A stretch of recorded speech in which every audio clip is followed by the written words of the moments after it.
Has one ever felt pressure to marry, to have children, or to follow a certain life script in their relationships? Or perhaps felt judged for loving someone differently?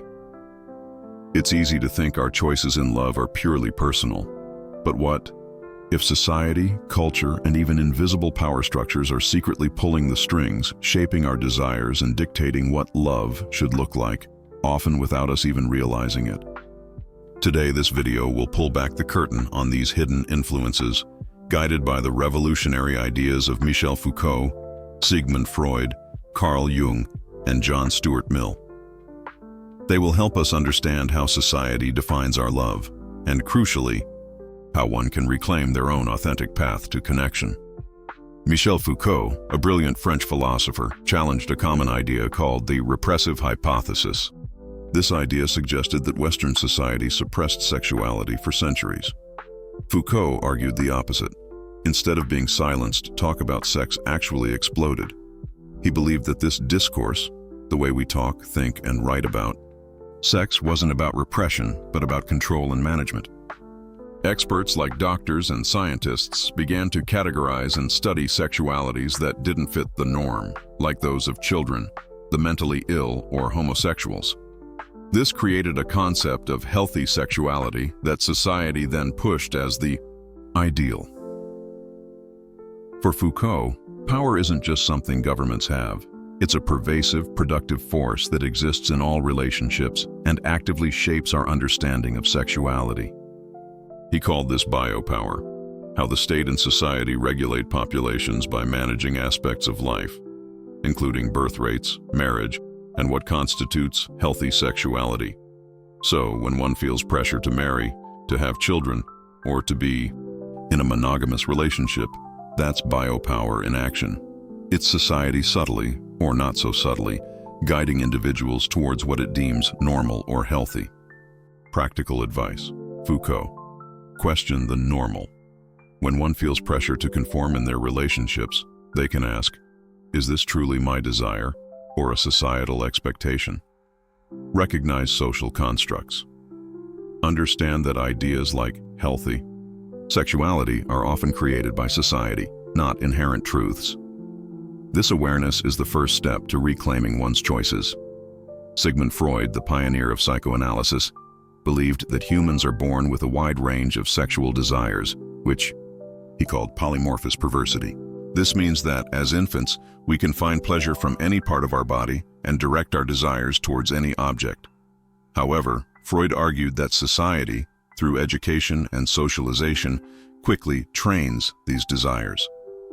It channels them towards socially accepted norms, usually heterosexual behavior focused on reproduction. This process involves repression, pushing these primitive desires out of our conscious awareness. In his famous book, Civilization and Its Discontents, Freud argued that this repression is the price we pay for living in a civilized society. Society demands conformity and the control of our instincts, like aggression and insatiable sexual gratification, to maintain order and harmony. But this comes at a cost: individual unhappiness and sexual frustration. So, if one feels a deep-seated frustration or a sense that their desires don't quite fit societal expectations, Freud would say this is the discontent of civilization. Society, in its effort to make us live together, often suppresses our natural impulses, leading to inner conflict and unhappiness. Practical advice. Freud. Acknowledge repressed desires. Understand that some of one's desires might be forbidden by societal rules, but that doesn't make them inherently wrong. Understand the trade-off. Recognize that living in society requires some level of compromise with one's instincts. The goal is to find a balance that allows for personal well-being without causing harm. Carl Jung, who explored the deeper layers of the human mind, introduced the concept of the collective unconscious. This is like a shared library of experiences, images, and knowledge that all humans inherit from birth. Within this library are archetypes, universal patterns or scripts for characters and situations that influence our behavior, thoughts, and emotions. These archetypes shape our ideas about love and relationships, often unconsciously.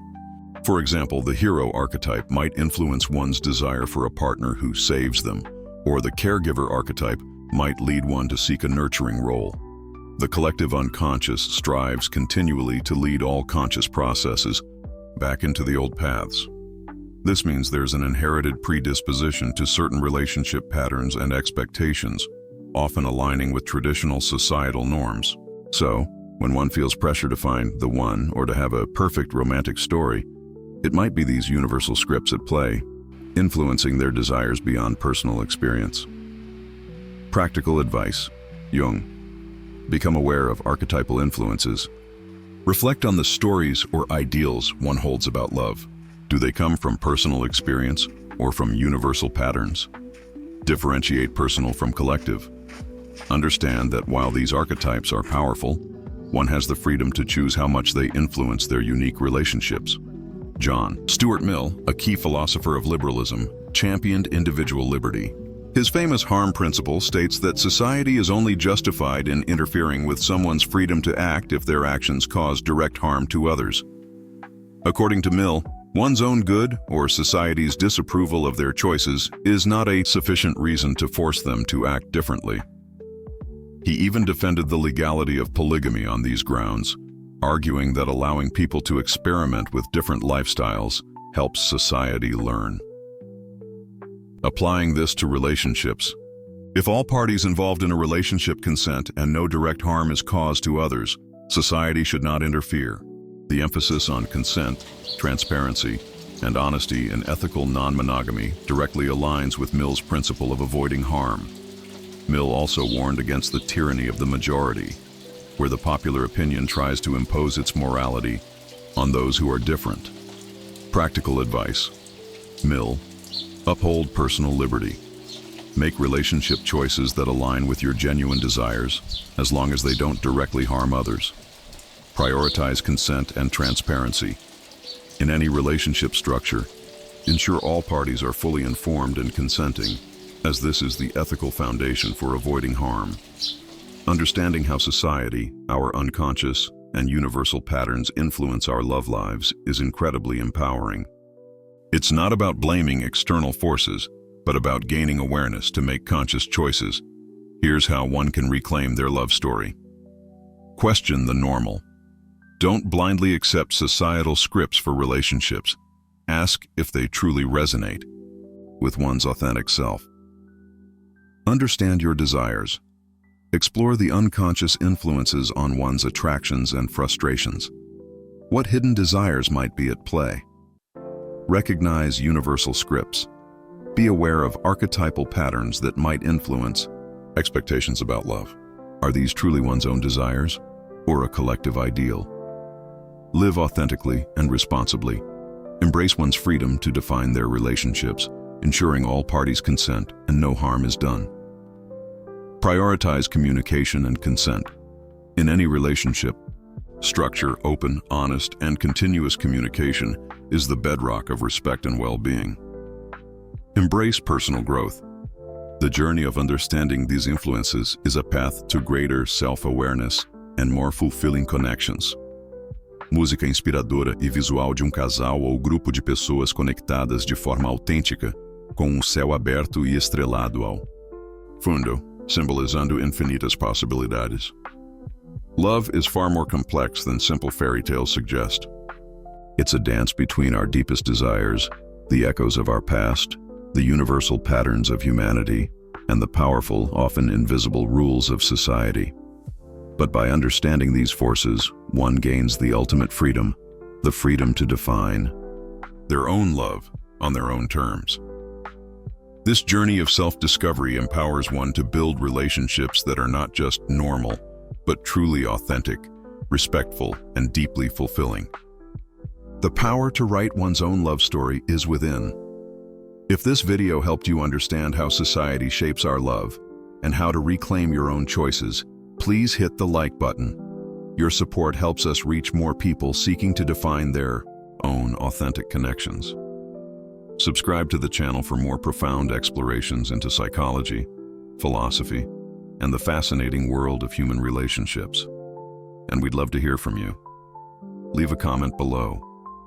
What societal rules about love? Have you questioned? How do you define authentic love? Share your thoughts and join the discussion. See you next time.